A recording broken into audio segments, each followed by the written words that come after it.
En manchette aujourd'hui, et si Saint-Thomas s'ajoutait à la MRC de Dautré. Bonjour à tous et bienvenue à votre bulletin d'information diffusé sur les ondes de CTRB, votre télévision locale et régionale. Aujourd'hui, le 22 avril 2026, Alain Bellimard au pupitre. On débute cependant par une petite nouvelle touchant Saint-Ignace de Loyola.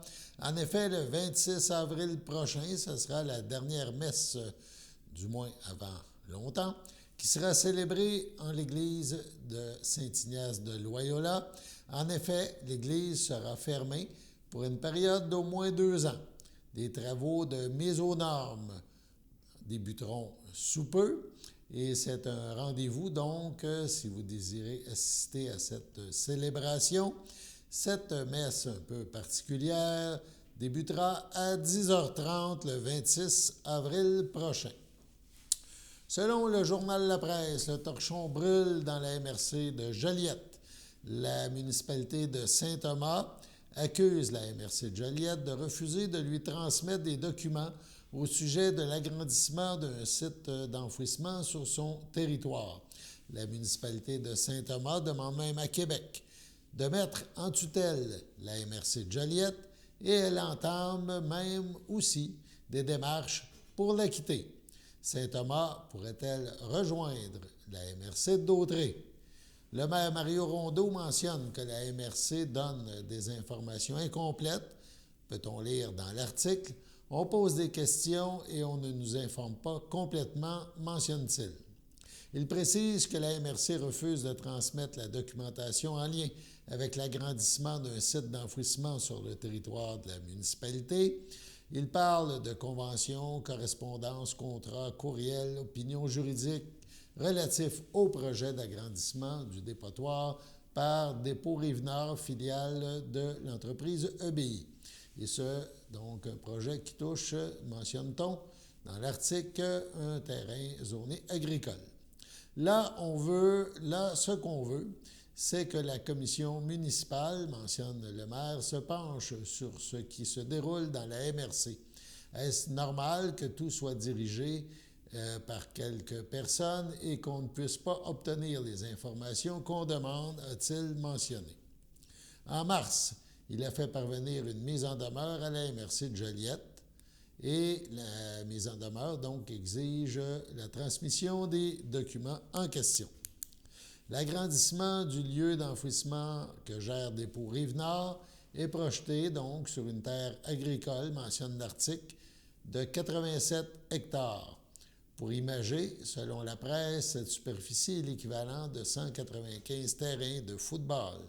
Le site est à quelques dizaines de mètres des habitations, poursuit la presse, à un jet de pierre de la tourbière de la Noret, ajoute l'article. Dépôt Rive-Nord projeterait d'enfouir des millions de tonnes métriques supplémentaires de déchets, dont près de 50 proviendraient du Grand Montréal. La presse souligne que la Commission pour la protection du territoire agricole a refusé l'automne dernier d'exclure la terre en question de sa zone protégée. Les élus de Saint-Thomas ont voté jeudi afin de demander à la commission municipale d'intervenir. Donc, un dossier, évidemment, qui fait jaser. Le préfet Pierre-Luc Belrose se défend, ajoute la presse. La menace de Saint-Thomas de quitter la MRC, a-t-il mentionné, donc, le journaliste lui a appris. Selon lui, tous les documents pertinents pour la prise de décision en lien avec ce projet ont été transmis à Saint-Thomas. Donc, un dossier, évidemment, qui fait jaser dans la MRC de Joliette et même dans la MRC de Dautré. Toujours dans le même sujet, on a parlé d'un regroupement de citoyens pour une gestion responsable du territoire et de l'environnement, un regroupement qui a envoyé aux médias un communiqué il y a quelques jours. Ce regroupement regroupe des citoyens de Saint-Thomas, La Noret et Sainte-Geneviève-de-Berthier, nous dit-on. Ce comité entreprend une démarche auprès des MRC de Joliette et de Dautré pour qu'elle prenne position en faveur de la régionalisation des déchets afin de restreindre l'importation des déchets dans notre région. Le regroupement, dans ce communiqué, mentionne que le 24 mars dernier, lors de la séance des maires de la MRC de Joliette, une résolution a été adoptée visant à modifier une entente intervenue entre Dépôt Rive-Nord et la MRC de Joliette et que cette modification a comme objectif d'intégrer un mécanisme de contrôle du volume enfoui. Ce mécanisme, souligne cependant le regroupement, prévoit un ticket modérateur graduel passant de 50 sous à 2 $ le mètre cube pour tout enfouissement qui dépasse le volume actuel moyen de 3 825 mètres cubes par période de 5 ans. Le regroupement est d'avis que ce mécanisme est loin de contrôler l'importation des déchets et qu'il permet au contraire d'en augmenter les quantités. Bref, un gros dossier en cours qui, évidemment, touche la MRC de Joliette et par la bande la MRC de Dautré. On parle maintenant d'un super ministre originaire de l'île du Pas. En effet, Bernard Drainville, le fils de l'île du Pas, n'a peut-être pas remporté la course à la direction de la coalition Avenir Québec, mais il sera, dans le gouvernement formé par la nouvelle première ministre Christine Fréchette, ministre de l'Économie, de l'Innovation et de l'Énergie et ministre responsable de la stratégie maritime. Bref, on peut appeler ça un super ministre. Député de Lévis, Bernard Drainville, 62 ans, s'est rallié, on le rappelle, à Christine Fréchette au terme d'une course à la chefferie de la CAQ plus serrée que prévu. Il souhaitait, à ce moment-là, obtenir un ministère à vocation économique, lui qui a étudié à la London School of Economy suite à son passage à l'Université d'Ottawa. Donc, ce ministère à vocation économique, on peut dire qu'il l'a reçu. Sur ce, passons à la pause. Votre station de télévision de Berthierville vous invite cordialement à son bingo hebdomadaire télédiffusé tous les samedis matins dès 9h30. Depuis longtemps, les fans de CTRB se divisent le joyeux montant de 600 $ chaque semaine à cette joute de bingo. N'oublions pas non plus le super bingo mensuel d'une cagnotte de 2000 $ que vous pourriez vous partager chaque premier samedi du mois. Un moment de fébrilité qui pourrait devenir payant pour plusieurs d'entre vous. Pour vous procurer ces fameuses cartes de jeu, les dépositaires participants sont à Berthierville, le dépanneur Formule 1, la station-service Armois sur le boulevard Gilles-Villeneuve, le marché IGA Extra Famille Mont-d'Or sur la rue Gabrielle-Brissette, le marché Métro Boucher sur la rue Notre-Dame et la pharmacie Proxime sur la rue Frontenac.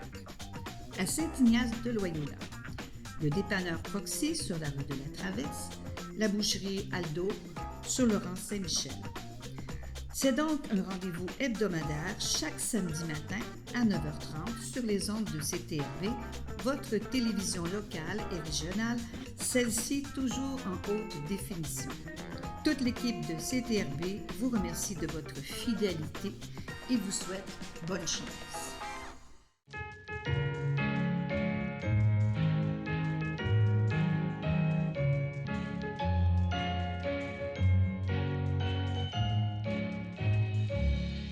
Voici donc les anniversaires en ce 22 avril 2026. La FADOC de l'île du Pas désire souhaiter bonne fête à Kathleen Cournoyer, à Roger Nadeau, à Lise Perrault, à Luc Brissette et à Yvan Lefebvre. Donc, si c'est à tous, bonne fête. Et si c'est votre anniversaire à vous, chères téléspectatrices, chers téléspectateurs, en ce 22 avril, eh bien, toute l'équipe de CTRB se joint à moi et vous souhaite un heureux anniversaire. Vendredi dernier avait lieu à Saint-Roch-de-l'Achigan, c'est bien sûr dans la Naudière, la cérémonie régionale de remise de la médaille de la lieutenant-gouverneur du Québec l'honorable Manon Janotte. CTRB était sur place, nous l'avons rencontré avant cette remise. On écoute. Je suis en compagnie de Mme Manon Janotte, mais je devrais dire Mme la lieutenant-gouverneure du Québec. Oui, c'est tout un honneur. Bonjour, Kwik. Ah, Kwik, oui.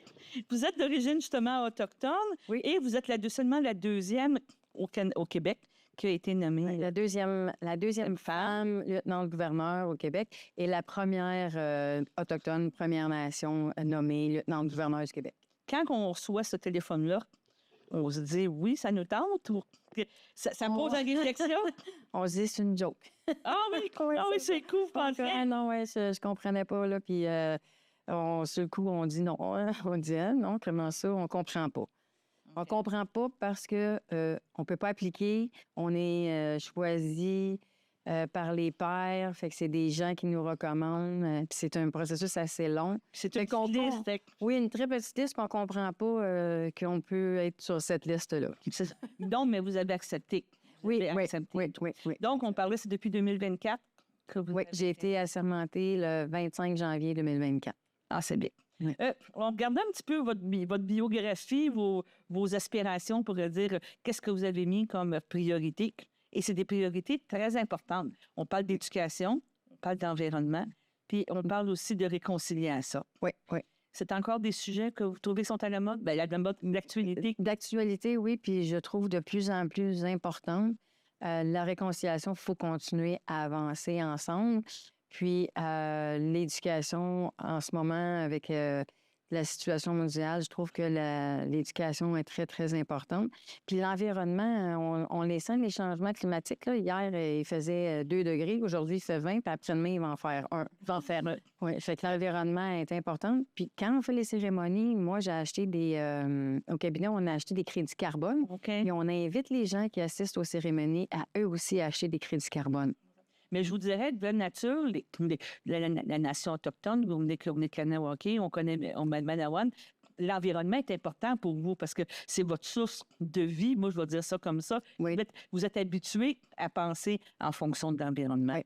Moi, je suis Mi'kmaq. Je viens de la nation Mi'kmaq de Gaspé à Gaspé. OK. Mais oui, effectivement, on pense tout le temps aux 7 prochaines générations, ce qui veut dire tout ce qu'on fait, tout ce qu'on décide doit respecter les 7 prochaines générations. Puis ça, c'est la survie, c'est l'environnement, c'est le développement durable, c'est pour s'assurer une pérennité. L'éducation aussi. Oui, effectivement. Fait que oui, l'environnement est très important pour nous parce que la terre, c'est notre terre-mère, c'est notre terre nourricière. C'est ça. Là, aujourd'hui, on est à une remise justement de médailles de la lieutenant-gouverneur. Oui. Ces médailles-là sont décernées comment et qui est choisi? Est-ce que vous participez justement à ça? Oui, dans le fond, c'est la médaille. Puis là, c'est un lieutenant-gouverneur, il y a longtemps, qui a mis en place ce système-là de remise de médailles pour récompenser les gens de la communauté qui sont engagés, qui donnent leur temps, du bénévolat. Puis, moi, je continue, bien entendu. Quand je suis rentrée en poste, on m'a dit, plusieurs personnes m'ont dit, Madame, il faut que vous gardiez les médailles, c'est important. Fait qu'on fait toutes les régions du Québec. Il y a 14 régions. Cette année, on fait 14 régions, 17 remises, une Première Nation dans une communauté autochtone. Puis là, on est dans la région de la Naudière. Fait que ce soir, on va remettre 30 médailles à la jeunesse et 20 médailles aux aînés. Aux aînés. Oui. Et la sélection se fait comment? Encore là, c'est un comité restreint, c'est quoi? Oui, c'est vrai. La sélection, dans le fond, nous, on travaille avec les écoles. Les écoles ont mis en place un processus de sélection avec les enseignants. Puis c'est eux qui recommandent. Nous, on ne fait pas de sélection. On leur dit les critères, ils regardent les critères, ils font les sélections, on leur fait confiance, on travaille en collaboration avec eux. On fait la même chose avec les municipalités, la FADOC, pour les aînés, parce que c'est médaille jeunesse et aînés. Donc, c'est une soirée importante pour plusieurs personnes. On voyait toutes bien habillées ce soir. C'est toujours solennel, là, cet événement-là. Là. Bien, on veut leur faire vivre un moment exceptionnel. Puis en même temps, c'est vraiment pour dire merci. Merci pour ce que vous faites. On est là pour eux. On est là pour les récompenser. Ces gens-là donnent, surtout les aînés. Si on prend les aînés donnent de leur temps. Ils le font pas nécessairement pour avoir une médaille. Ils sont engagés, ils sont là. Puis les municipalités, ils me disent, Si on n'avait pas les aînés, il y a beaucoup de services dans la communauté qu'on ne pourrait pas avoir. Fait que moi, je suis là pour leur dire merci. Merci pour ce que vous faites, puis leur donner une tape dans le dos, continuer. Puis les jeunes, c'est la même chose. Il faut qu'ils soient engagés dans leur soit communauté, dans leur école. Puis je suis pas là pour les notes scolaires. Je suis là pour l'engagement communautaire, social, implication. Je vous dirais, pour les jeunes, de continuer. Quitte à devenir bénévole plus tard, là, à continuer de s'impliquer. Là. C'est que la médaille, en leur disant merci, leur permet aussi de leur ouvrir la voie plus tard parce que un jeune qui reçoit la médaille d'un lieutenant-gouverneur, c'est pas rien. Fait que quand ils appliquent dans un travail à quelque part, puis ils mettent ça sur leur CV, c'est très bon. C'est une bonne note. Ouais. Puis en même temps, oui, c'est de les encourager à continuer. Non, moi, je leur donne tout un message, puis je leur demande de... Tu sais, c'est pas une fin en soi, la médaille, c'est justement la continuité de ce qu'ils font. J'ai lu dans les communiqués de presse, on a eu des chances de voir ça. Vous allez remettre une pagaie. Oui. Pouvez-vous m'en parler un petit peu de qu'est-ce que c'est? Certainement. On est accueillis gratuitement par les écoles partout au Québec. Puis à chaque année, on remet un présent pour dire merci à l'institution. Puis cette année, justement, en réconciliation, on se dit qu'est-ce qui serait intéressant d'offrir? Puis on est arrivé avec la conclusion d'une pagaie parce que les Autochtones ont pagaie dans notre canot. Puis on a dit, bien là, pagayons ensemble dans le même canot sur la même rivière pour avancer vers la réconciliation, se connaître mutuellement avec un respect mutuel. Bon, bien, c'est très bien. Je vous remercie beaucoup. C'est très inspirant. Ça me fait plaisir. Merci. Bonne soirée. Merci. 2 étudiants de Pierre de l'Estage à Berthierville ont eu l'honneur de recevoir cette décoration. On se transporte à la remise. Léo Brazo, école secondaire Pierre de l'Estage. Reconnu pour son positivisme et son sens naturel du leadership, Léo s'investit pleinement dans la vie scolaire de l'école secondaire Pierre de l'Estage. Comme coprésident du conseil étudiant, membre du comité du BAL et du comité vert, ainsi que joueur engagé de l'équipe de football, il contribue avec énergie et disponibilité à la cohésion de son milieu. Sa persévérance et sa capacité à rassembler inspirent profondément ses pairs. Fidèle à ses valeurs, il continuera de s'engager avec conviction, illustrant combien l'implication d'un élève peut transformer sa communauté. Léo Brazo. Anna-Ève Bonnet, école secondaire Pierre de l'Estage.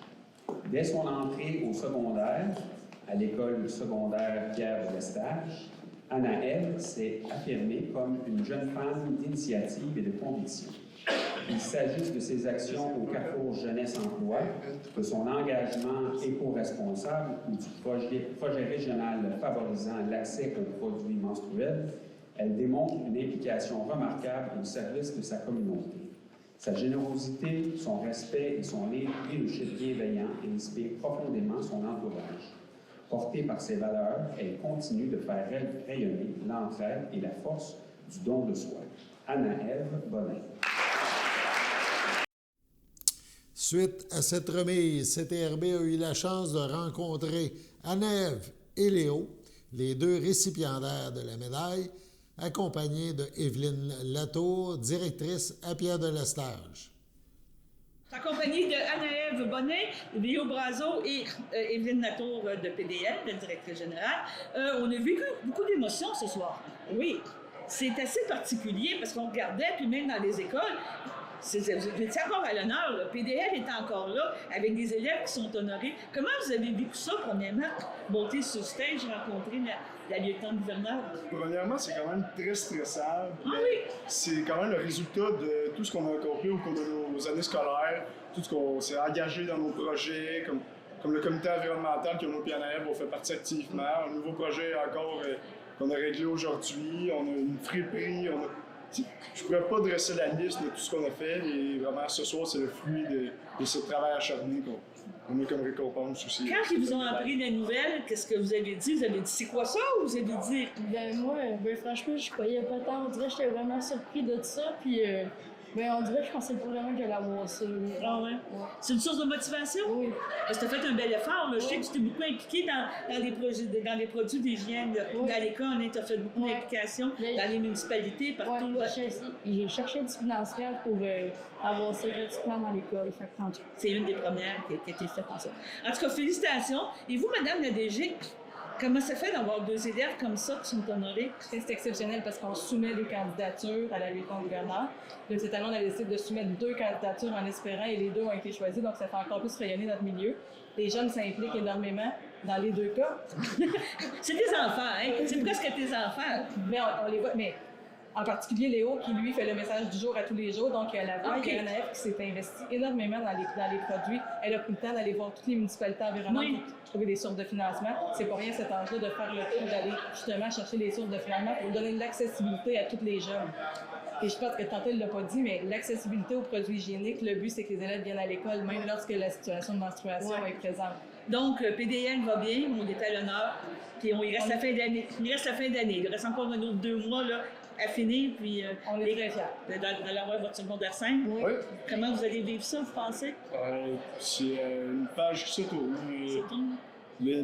La fin de neige, le début de nous, on tourne dans l'âge adulte, tomber dans des plus grandes études, commencer sur le marché du travail, vraiment commencer à découvrir le monde un peu plus. Tu veux faire quoi, toi, Léo? Je veux devenir officier d'infanterie dans les Forces armées canadiennes. Oh, OK. Que là, aujourd'hui, tu as aimé ça, voir les uniformes? Oui, on a géré ça un peu dans peut-être ce que je vais vivre lors de mon métier. Ouais, Anaël, ce serait quoi? Je pense qu'elle être psycho-éducatrice en forme. Ah, ben c'est très bien. Bon, ben je vous félicite. Merci. Très gros merci. Merci.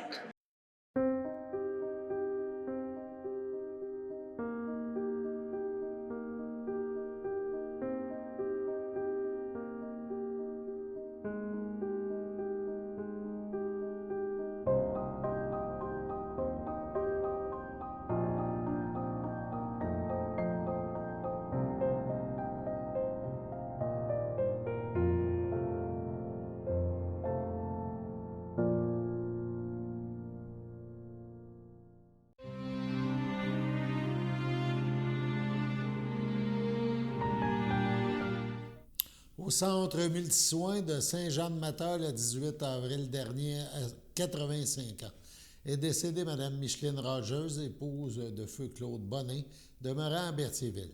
Elle laisse dans le deuil ses enfants Régent Bonnin, Daniel Lambert, Sylvain Bonnin, Michel Bonnin, Linda Bertrand, Daniel Bonnin, Suzanne Hayes, François Bonnin, Jules Bonnin, René Chabot,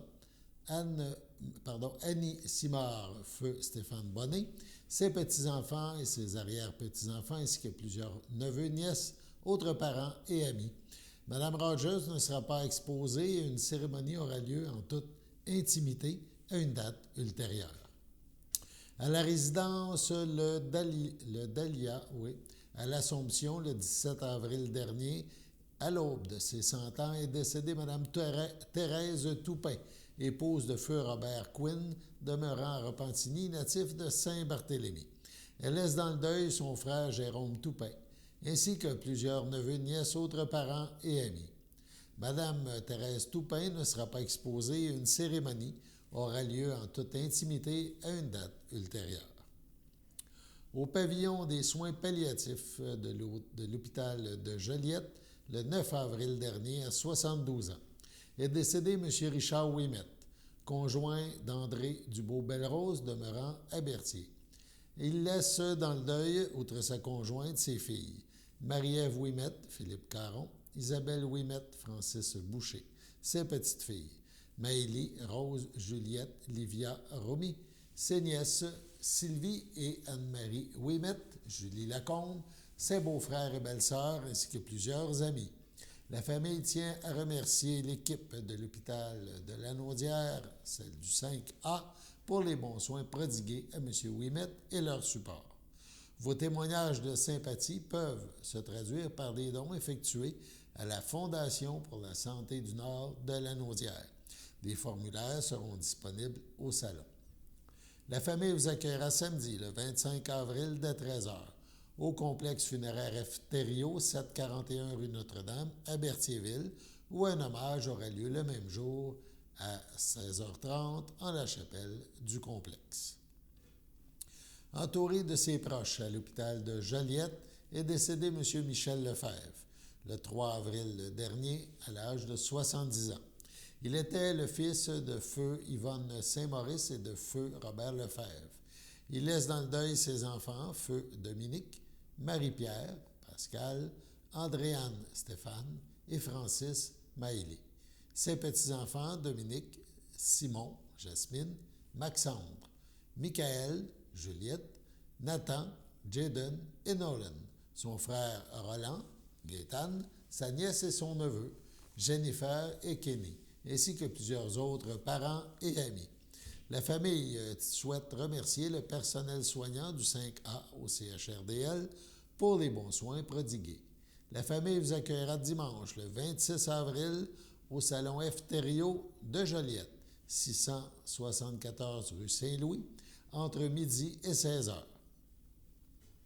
Au CHDL de Saint-Charles-Borromée, le 4 avril dernier, à 90 ans, est décédée Mme Marguerite Lessard, fille de feu Raoul Lessard et de feu Laura Lessard, demeurant Joliette, autrefois de Berthierville. Elle laisse dans le deuil ses nièces, ses neveux, Martine Lessard-André Huot, Denise O'Connor, feu Normand Lessard, Diane Lessard, Denise Champagne, feu Alain Bacon, Michel Champagne, Lucette Carpentier, François Champagne, Monique Riopel, Daniel Champagne, Rachel Lacourse, Jacinthe Champagne, Michel Brissette, ainsi que plusieurs autres parents et amis. La famille vous accueillera dimanche, le 17 mai, dès midi, dès 12 heures, au complexe funéraire F. Thériault, situé au 741 rue Notre-Dame à Berthierville. Suivra une liturgie à la chapelle du complexe à 15 heures. Madame Lessard sera inhumée au cimetière de Berthierville le même jour. Sur ce, passons à la météo.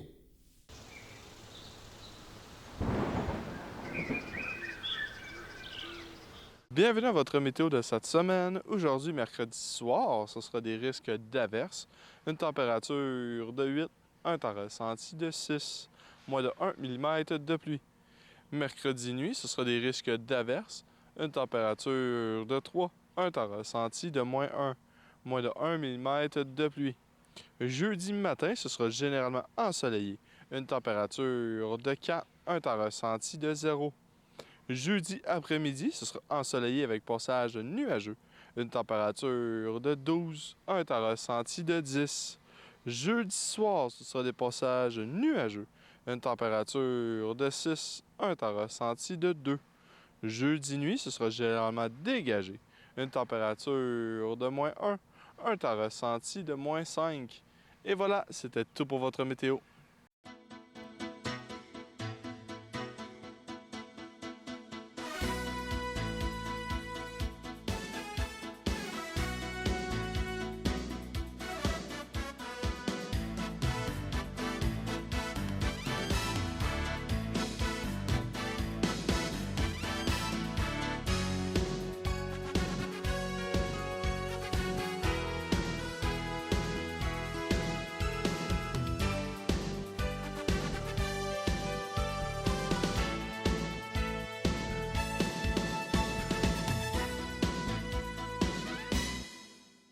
Sachez que vous pouvez nous faire part de vos commentaires, soit pour une annonce gratuite sur notre babillard ou toute autre suggestion en nous rejoignant par téléphone au 450-836-5103, 450-836-5103, ou bien par courriel tvcberthierville@hotmail.com, sur Facebook en écrivant Facebook CTRB. Et surtout, n'hésitez pas à visiter notre chaîne YouTube afin d'y retrouver une grande partie de notre programmation sur YouTube CTRB. Les émissions sont classées par catégorie, vous permettant de chercher moins longtemps. Vous pouvez aussi cliquer sur le rectangle rouge « S'abonner » pour être à l'affût des dernières émissions enregistrées.